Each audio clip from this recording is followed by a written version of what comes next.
ಅಪರಾಧಿಗಳೆಂದು ನಿರ್ಣಯಿಸುವವರು ಯಾರು? ಜಯಶ್ಯಾಮ್ ಜಬದೊರೆ. ಅಧ್ಯಾಯ 4. ಕ್ರಿಸ್ತ ಯೇಸು ಮರಣವನ್ನು ಹೊಂದಿದಲ್ಲದೆ ಜೀವಿತನಾಗಿ ಎದ್ದು ದೇವರ ಬಲಗಡೆಯಲ್ಲಿದ್ದು ನಮಗೋಸ್ಕರ ಬೇಡುವವನಾಗಿದ್ದಾನೆ. ರೋಮಾಪುರ 8:34. ಅಪರಾಧಿಗಳೆಂದು ನಿರ್ಣಯಿಸುವವರು ಯಾರು ಎಂದು ಅಪೊಸ್ತಲನಾದ ಪೌಲನು ಕೇಳುತ್ತಾ, ನಮ್ಮ ಮೇಲೆ ಯಾರು ಅಪರಾಧವನ್ನು ಹೊರಿಸಲಾರರು? ದಂಡಿಸಲು ಆಗದು, ನ್ಯಾಯ ತೀರ್ಪಿನಲ್ಲಿ ನಿಲ್ಲಿಸಲು ಸಾಧ್ಯವಿಲ್ಲ. ಕಾರಣವೇನೆಂದರೆ ಕ್ರಿಸ್ತನು ನಮಗಾಗಿ ಸತ್ತನು, ಆತನೇ ನಮ್ಮ ಪಾಪಗಳನ್ನು ಹೊತ್ತಾತನು, ನಮಗಾಗಿ ಅಪರಾಧಿ ಎಂದು ನಿರ್ಣಯಿಸಲ್ಪಟ್ಟವನು. ಆತನು ನಮ್ಮನ್ನು ಶುದ್ಧೀಕರಿಸಿದ್ದಾನೆ. ಕರ್ತನು ನಮ್ಮ ಮೇಲೆ ಬರಲಿದ್ದಂಥ ಶಿಕ್ಷೆಯನ್ನು, ದಂಡನೆಯನ್ನು ತನ್ನ ಮೇಲೆ ತೆಗೆದುಕೊಂಡು ನಮ್ಮನ್ನು ನಿರಪರಾಧಿಗಳೆಂದು ನಿರ್ಣಯಿಸುವರಲ್ಲಿ ನಮ್ಮನ್ನು ಅಪರಾಧಿಗಳೆಂದು ಎಣಿಸುವವರು ಯಾರು? ದೇವಮಗುವೆ, ಕಲ್ವರಿಯನ್ನು ನೋಡು. ಕ್ರಿಸ್ತನು ನಿನಗಾಗಿ ಕೊರಡೆಗಳಿಂದ ಥಳಿಸಲ್ಪಟ್ಟನು, ನಿನಗಾಗಿ ಮುಳ್ಳಿನ ಕಿರೀಟವನ್ನಿಟ್ಟು ಅಘೋರ ರೂಪ ತಾಳಿದನು. ಕೈಗಳಲ್ಲಿಯೂ ಕಾಲುಗಳಲ್ಲಿಯೂ ನಿನಗಾಗಿ ಮೊಳೆಗಳಿಂದ ಜಜ್ಜಲ್ಪಟ್ಟನು, ತನ್ನ ರಕ್ತವನ್ನು ನಿನಗಾಗಿ ಚೆಲ್ಲಿಕೊಟ್ಟನು. ಎಷ್ಟು ಶ್ರಮೆಯನ್ನು ಅನುಭವಿಸಿದಾತನು ನಿನ್ನನ್ನು ಬಿಡಿಸಿಕೊಳ್ಳದೆ ಇರುವನೇ? ಯೆಶಾಯ 53:5 ಹೇಳುತ್ತದೆ, ನಮ್ಮ ದ್ರೋಹಗಳ ದೆಸೆಯಿಂದ ಅವನಿಗೆ ಗಾಯವಾಯಿತು, ನಮ್ಮ ಅಪರಾಧಗಳ ನಿಮಿತ್ತ ಅವನು ಜಜ್ಜಲ್ಪಟ್ಟನು, ನಮಗೆ ಸುಕ್ಷೇಮವನ್ನುಂಟು ಮಾಡುವ ದಂಡನೆಯನ್ನು ಅವನು ಅನುಭವಿಸಿದನು, ಆತನ ಬಾಸುಂಡೆಗಳಿಂದ ನಮಗೆ ಗುಣವಾಯಿತು. ಯೆಶಾಯ 53:5. ನಮಗೆ ಸುಕ್ಷೇಮವನ್ನುಂಟು ಮಾಡುವ ದಂಡನೆಯನ್ನು ಅವನು ಅನುಭವಿಸಿದನು. ದಂಡನೆ ಎಂಬ ವಾರ್ತೆಯನ್ನು ಗಮನಿಸಿ ನೋಡಿರಿ. ನಮ್ಮ ಮೇಲೆ ಬರಲಿರುವ ದಂಡನೆಯನ್ನು ಆತನು ಅನುಭವಿಸಿದನು. ಆದ್ದರಿಂದಲೇ ಸತ್ಯವೇದವು ಹೇಳುತ್ತದೆ, ನಿಮ್ಮನ್ನು ಅಪರಾಧಿಗಳೆಂದು ನಿರ್ಣಯಿಸುವವರು ಯಾರು? ಕ್ರಿಸ್ತನು ನಮ್ಮ ನಿಮಿತ್ತ ಶಾಪವಾಗಿ ಧರ್ಮಶಾಸ್ತ್ರದಲ್ಲಿ ಹೇಳಿರುವ ಶಾಪದೊಳಗಿಂದ ನಮ್ಮನ್ನು ಬಿಡಿಸಿದನು. ಮರಕ್ಕೆ ತೂಗು ಹಾಕಲ್ಪಟ್ಟು ಪ್ರತಿಯೊಬ್ಬನು ಶಾಪಗ್ರಸ್ತನು. ಗಲಾತ್ಯ 3:13. ಆದ್ದರಿಂದ ಶಾಪಗಳು ನಮ್ಮ ಮೇಲೆ ಅಧಿಕಾರ ನಡೆಸಲಾರವು. ಅಂದು ಯಾಕೋಬನು ಲಾಬಾನನಿಗೆ ತಪ್ಪಿಸಿಕೊಂಡು ಓಡಿದನು, ಲಾಬಾನನ ಆಸ್ತಿಯನ್ನೆಲ್ಲ ಅಪಹರಿಸಿಕೊಂಡನೆಂದು ಅವನನ್ನು ಹಿಂದಟ್ಟಿ ಹೋದನು. 7 ದಿನಗಳು ಪ್ರಯಾಣ ಮಾಡಿ ಯಾಕೋಬನನ್ನು ಗಿಲ್ಯಾದ್ ಬೆಟ್ಟದ ಸೀಮೆಯಲ್ಲಿ ಸಂಧಿಸಿದನು. ಆ ಕೊನೆಯ ದಿನದಲ್ಲಿ ಕರ್ತನು, ನೋಡಿಕೋ, ನೀನು ಯಾಕೋಬನಿಗೆ ಏನೂ ಅನ್ನಬೇಡ ಎಂದು ಕರ್ತನು ಲಾಬಾನನನ್ನು ಎಚ್ಚರಿಸಿದನು. ಆದಿಕಾಂಡ 21:24. ಲಾಬಾನನು ತನ್ನನ್ನು ಹಿಂಬಾಲಿಸಿ ಬರುವುದು ಯಾಕೋಬನಿಗೆ ಗೊತ್ತಿರಲಿಲ್ಲ. ಲಾಬಾನನನ್ನು ಎದುರಿಸಲು ಅವನಲ್ಲಿ ಬಲವಿಲ್ಲ. ಲಾಬಾನನು ತನ್ನ ಬಂಧು ಜನರನ್ನು ಕೂಡಿಸಿಕೊಂಡು ಹೊರಟು ಬಂದನು. ಇದನ್ನೆಲ್ಲ ಅರಿತ ಕರ್ತನು ಅವರಿಗೆ ಅಡ್ಡ ಬಂದನು. ತನ್ನಿಂದ ಆರಿಸಿಕೊಳ್ಳಲ್ಪಟ್ಟ ನನ್ನ ದಾಸನಾದ ಯಾಕೋಬನನ್ನು ಅಪರಾಧಿಯಾಗಿ ಎಣಿಸುವವರು ಯಾರು ಎಂದು ವೈರಾಗ್ಯಗೊಂಡ ಕರ್ತನು ಲಾಬಾನನನ್ನು ಎಚ್ಚರಿಸಿದನು. ಇದೇ ಯಾಕೋಬನನ್ನು ಅವನ ಸಹೋದರನಾದ ಏಸಾವನು 400 ಮಂದಿಯೊಂದಿಗೆ ಎದುರುಗೊಂಡು ಬರುವಾಗ ಭಯಗೊಂಡು ನಡುಗಿದ ಯಾಕೋಬನು ಕರ್ತನನ್ನು ಹಿಡಿದುಕೊಂಡನು. ಆಗ ಕರ್ತನು ಅವನಿಗೆ ಪೂರ್ಣವಾದ ರಕ್ಷಣೆಯನ್ನು ನೀಡಿದನು. ಅಣ್ಣ ತಮ್ಮಂದಿರಿಬ್ಬರು ಒಬ್ಬರನ್ನೊಬ್ಬರು ಪ್ರೀತಿಯಿಂದ ಅಪ್ಪಿಕೊಂಡು ಕಣ್ಣೀರು ಸುರಿಸಿದರು. ಯಾಕೋಬನನ್ನು ಅಪರಾಧಿಯನ್ನಾಗಿ ಏಸಾವನು ನೆನೆಸಲೇ ಇಲ್ಲ. ಅವನಲ್ಲಿ ಹಳೆಯದಾದ ಹಗೆತನವಿದ್ದರೂ ಕರ್ತನು ಏಸಾವನ ಕೈಯಲ್ಲಿ ಯಾಕೋಬನನ್ನು ಒಪ್ಪಿಸಿಕೊಡಲಿಲ್ಲ. 4 ವಿಧಗಳಲ್ಲಿ ನಮ್ಮ ಅಪರಾಧಗಳನ್ನು ಕರ್ತನು ನೀಗಿಸುತ್ತಾನೆ. ಮೊದಲನೆಯದಾಗಿ ತಮ್ಮ ಮರಣದ ಮೂಲಕ ಎರಡನೇದಾಗಿ ತನ್ನ ಪುನರುತ್ಥಾನದ ಮೂಲಕ, ಮೂರನೇದಾಗಿ ತಂದೆ ದೇವರ ಬಲಗಡೆಯಲ್ಲಿರುವುದರ ಮೂಲಕ, ನಾಲ್ಕನೇದಾಗಿ ನಮಗಾಗಿ ವಿಜ್ಞಾಪಿಸುವುದರ ಮೂಲಕ. ರೋಮಾಪುರ 8:31 ಅಪರಾಧಿಗಳೆಂದು ನಿರ್ಣಯಿಸುವವರು ಯಾರು?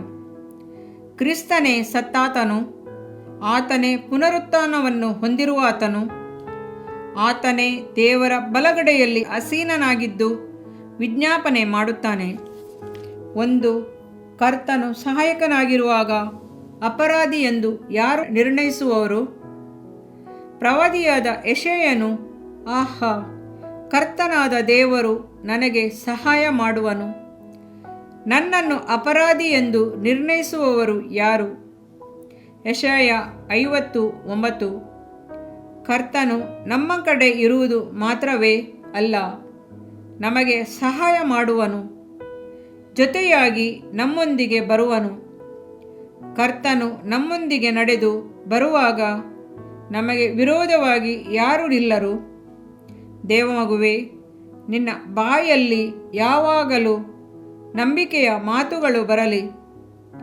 ಕರ್ತನು ನನಗೆ ಸಹಾಯಕನಾಗಿದ್ದಾನೆ, ನನ್ನ ಜೊತೆ ನಡೆದು ಬರುತ್ತಾನೆ ಎಂದು ಹೇಳಿಕೊಂಡೇ ಇರಬೇಕು. ದಾವೀದನು ಕೀರ್ತನೆಗಳನ್ನು ಓದಿ ನೋಡಿರಿ. ಕರ್ತನು ನಿನಗೆ ಸಹಾಯಕನಾಗಿದ್ದಾನೆ ಎಂದು ಪದೇ ಪದೇ ಹೇಳುತ್ತಾನೆ.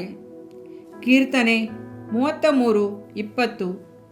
ನಮ್ಮ ಮನಸ್ಸು ಕರ್ತನಿಗೋಸ್ಕರ ಕಾದಿದೆ, ನಮ್ಮ ಸಹಾಯವು ಗುರಾಣಿಯು ಆತನೇ, ಆತನಲ್ಲಿ ನಮ್ಮ ಹೃದಯವು ಸಂತೋಷಿಸುವುದು ಎಂದು ಹೇಳುತ್ತಾನೆ. ನೀನು ನನ್ನ ಸಹಾಯಕನಾಗಿದ್ದೀಯಲ್ಲ, ನಿನ್ನ ರೆಕ್ಕೆಗಳ ಮರೆಯಲ್ಲಿ ಸುರಕ್ಷಿತವಾಗಿದ್ದುಕೊಂಡು ಆನಂದ ಘೋಷ ಮಾಡುತ್ತಿರುವೆನು ಎಂದು ಕೀರ್ತನೆ 63:7 ಓದುತ್ತೇವೆ. ದೇವಮಗುವೆ, ನಿನ್ನನ್ನು ಆರಿತಿರುವ ದೇವರು ನಿನಗೆ ಸಹಾಯಕನಾಗಿದ್ದಾನೆ. ಆತನು ನಿನ್ನ ಪಕ್ಷದಲ್ಲಿರುವುದರಿಂದ ನಿನ್ನನ್ನು ಅಪರಾಧಿ ಎಂದೆಣಿಸುವವರು ಯಾರು? 2, ಕರ್ತನನ್ನು ನಂಬುವವನಿಗೆ ತೀರ್ಪು ಇಲ್ಲ. ಸತ್ಯವೇದವು ವಿವರವಾಗಿ ಹೇಳುತ್ತದೆ, ಆತನನ್ನು ನಂಬುವವನಿಗೆ ತೀರ್ಪು ಆಗುವುದಿಲ್ಲ. ಆದರೆ ನಂಬದವನಿಗೆ ದೇವರ ಒಬ್ಬನೇ ಮಗನ ಹೆಸರನ್ನು ನಂಬದೆ ಹೋದದರಿಂದ ಆಗಲೇ ತೀರ್ಪು ಆಗಿ ಹೋಯಿತು ಎಂದು ಓದುತ್ತೇವೆ. ನಂಬಿಕೆಯು ನಮ್ಮ ದೋಷಗಳನ್ನು ನೀಗಿಸುತ್ತದೆ. ನಂಬಿಕೆಯು ದೇವರಿಂದ ಕೃಪೆಯನ್ನು ದೊರಕಿಸುತ್ತದೆ. ನಾವು ಆತನನ್ನು ನಂಬುವಾಗ ಆತನ ಮಕ್ಕಳಾಗಿ ಮಾರ್ಪಡುತ್ತೇವೆ. ಯೆಹೋವನ 1:12. ನಾವು ಆತನನ್ನು ನಂಬುವಾಗ ದೇವರು ನಮಗೆ ನಿತ್ಯ ಜೀವವನ್ನು ಕೊಡುವನು. ಯೆಹೋವನ 3:16. ನಾವು ದೇವರನ್ನು ನಂಬುವಾಗ ಮಹಿಮೆಯಾದ ಕಾರ್ಯಗಳನ್ನು ಪಡೆದುಕೊಳ್ಳುತ್ತೇವೆ.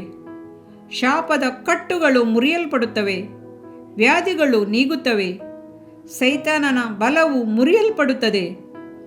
ಮಾತ್ರವಲ್ಲ, ನಮ್ಮ ಅಪರಾಧಗಳಿಂದ ನಮಗೆ ಬಿಡುಗಡೆಯಾಗುತ್ತದೆ. ಕರ್ತನೇ, ನೀನು ನನ್ನ ಅಪರಾಧಗಳನ್ನು ಸಿಲುಬೆಯಲ್ಲಿ ಹೊತ್ತು ತೀರಿಸಿದ್ದಿ. ಹಾಗಿರುವಾಗ ನಾನು ಯಾಕೆ ಅಪರಾಧವನ್ನು ಹೊತ್ತುಕೊಳ್ಳಬೇಕು? ನಾನು ನಿನ್ನನ್ನು ಪೂರ್ಣ ಹೃದಯದಿಂದ ನಂಬಿರುವೆನು. ಆದ್ದರಿಂದ ನನ್ನ ಅಪರಾಧಗಳನ್ನು ಪರಿಹರಿಸು ಎಂದು ಬೇಡಿಕೊಳ್ಳುವಾಗ ಕರ್ತನು ನಿಶ್ಚಯವಾಗಿ ಎಲ್ಲ ಅಪರಾಧಗಳಿಂದ ನಮ್ಮನ್ನು ರಕ್ಷಿಸುವನು. 3, ಆತ್ಮನಿಂದ ನಡೆಸಲ್ಪಡುವವನಿಗೆ ಅಪರಾಧ ನಿರ್ಣಯವಿಲ್ಲ. ಆದುದರಿಂದ ಕ್ರಿಸ್ತ ಯೇಸುವಿನಲ್ಲಿರುವವರಿಗೆ ಅಪರಾಧ ನಿರ್ಣಯವು ಈಗ ಇಲ್ಲವೇ ಇಲ್ಲ. ರೋಮಾಪುರ 8:1.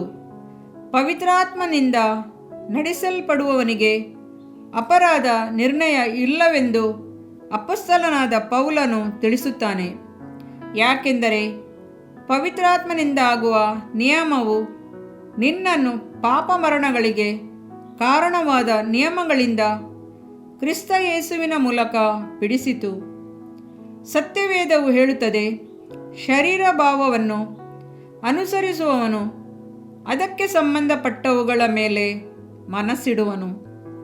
ಪವಿತ್ರಾತ್ಮನನ್ನು ಅನುಸರಿಸುವವರು ಪವಿತ್ರಾತ್ಮನಿಗೆ ಸಂಬಂಧಪಟ್ಟವುಗಳ ಮೇಲೆ ಮನಸ್ಸಿಡುತ್ತಾರೆ.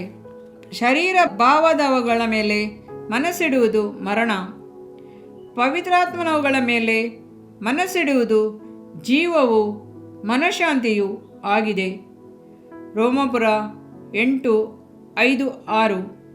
ದೇವಮಗುವೆ, ಆತ್ಮನಿಂದ ನಡೆಸಲ್ಪಡಲು ನಿನ್ನನ್ನು ಒಪ್ಪಿಸಿಕೊಡು. ಆಗ ಅಪರಾಧ ನಿರ್ಣಯವು ನಿನ್ನ ಮೇಲೆ ಬಾರದು. ಅಪರಾಧಗಳೆಂದು ನಿರ್ಣಯಿಸುವವರು ಯಾರು? ಇದರಿಂದ ನಿನ್ನ ದೇಹಕ್ಕೆ ಆರೋಗ್ಯವು, ಎಲುಬುಗಳಿಗೆ ಸಾರವು ಉಂಟಾಗುವವು. ಜ್ಞಾನೋಕ್ತಿಗಳು 3ನೇ ಅಧ್ಯಾಯ 8ನೇ ವಾಕ್ಯ.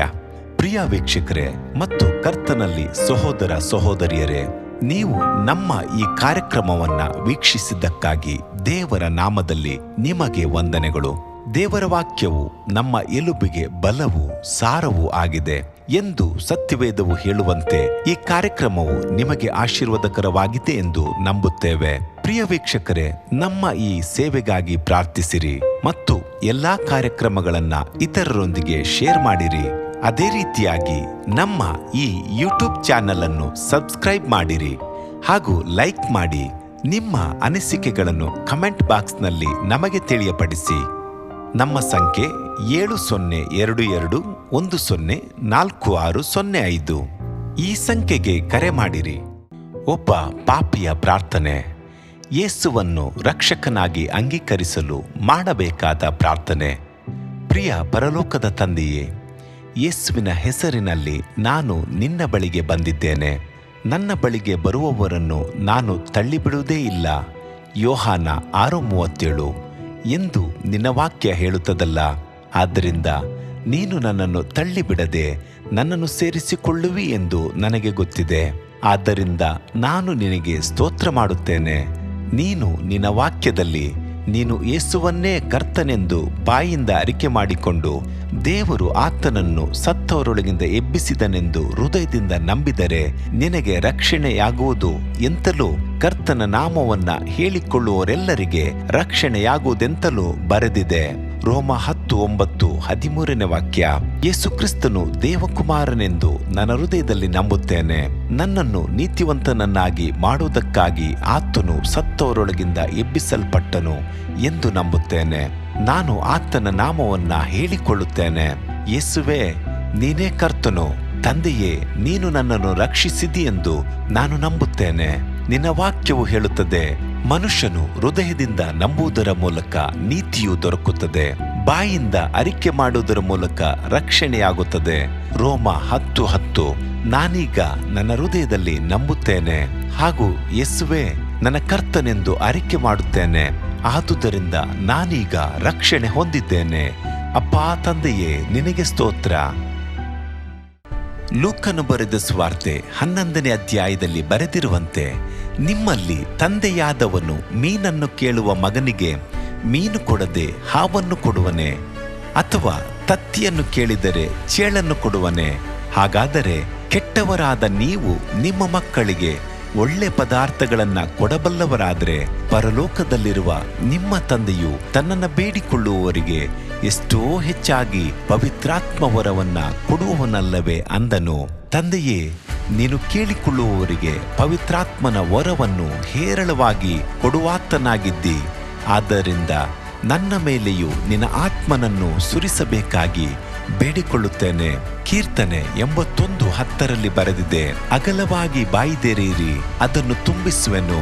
ಕರ್ತನೇ, ನನ್ನನ್ನು ಪವಿತ್ರಾತ್ಮನಿಂದ ತುಂಬಿದಂತ ನೀನು ನನ್ನನ್ನು ಅನ್ಯ ಭಾಷೆಯ ವರದಿಂದಲೂ ತುಂಬುವವನಾಗಿದ್ದಿ ಎಂದು ನಂಬುತ್ತೇನೆ.